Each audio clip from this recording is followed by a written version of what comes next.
कोई लगा न सका उसके कद का अंदाज़ा, वो आसमां था मगर सर झुका के चलता था। वो एक ऐसे आदमी थे जो देहात में देहाती थे, शहरियों में शहरी थे, और वो हर तरह के वातावरण में फिट होते थे जी। और कोई उनको देख के नहीं कह सकता था कि प्रोफेसर भी हो सकता है। वो बहुत महान आदमी थे, लेकिन दिखते सिंपल थे। आदरणीय मलिक साहब, सांवरलाल जी जाट साहब को आप एक बहुत अच्छा दोस्त मानते हैं। उनके जीवन दर्शन पर जब मूर्ति अनावरण हुआ था, आप पधारे थे। किस रूप में देखते हैं सर सांवरलाल जी को एक महान व्यक्तित्व के रूप में? देखिए, वो एक ऐसे आदमी थे जो देहात में देहाती थे, शहरियों में शहरी थे, और वो हर तरह के वातावरण में फिट होते थे जी। और कोई उनको देख के नहीं कह सकता था कि प्रोफेसर भी हो सकता है सर।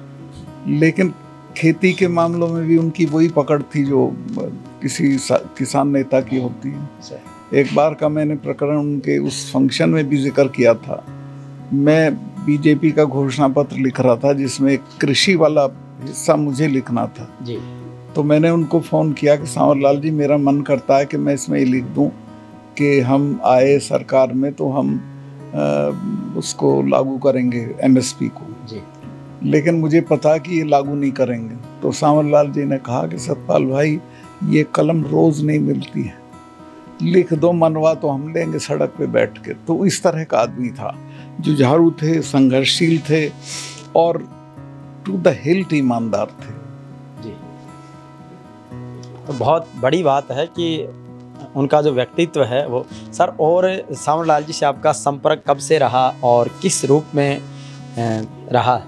मैं जब ये वसुंधरा जी की यात्राओं में आया तब मेरा उनसे परिचय हुआ, उससे पहले नहीं था। सुना बहुत था मैंने उनके बारे में सर। फिर वो परिचय प्रगाढ़ होता गया, मिलना जुलना बढ़ता गया, और मैं उनका प्रशंसक होता चला गया सर। उनके मूर्ति का अनावरण का उनके परिवार ने निर्णय लिया।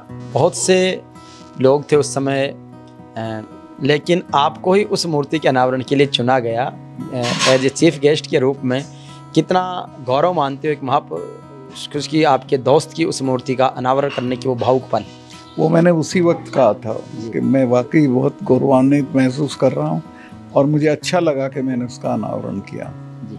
अब सर, उनके जीवन दर्शन को हम डिजिटल माध्यम से, प्रिंट माध्यम से उनके ऊपर एक अभिनंदन ग्रंथ भी लिख रहे हैं, डॉक्यूमेंट्री फिल्म भी ये 9 अगस्त को हम प्रसारित करेंगे।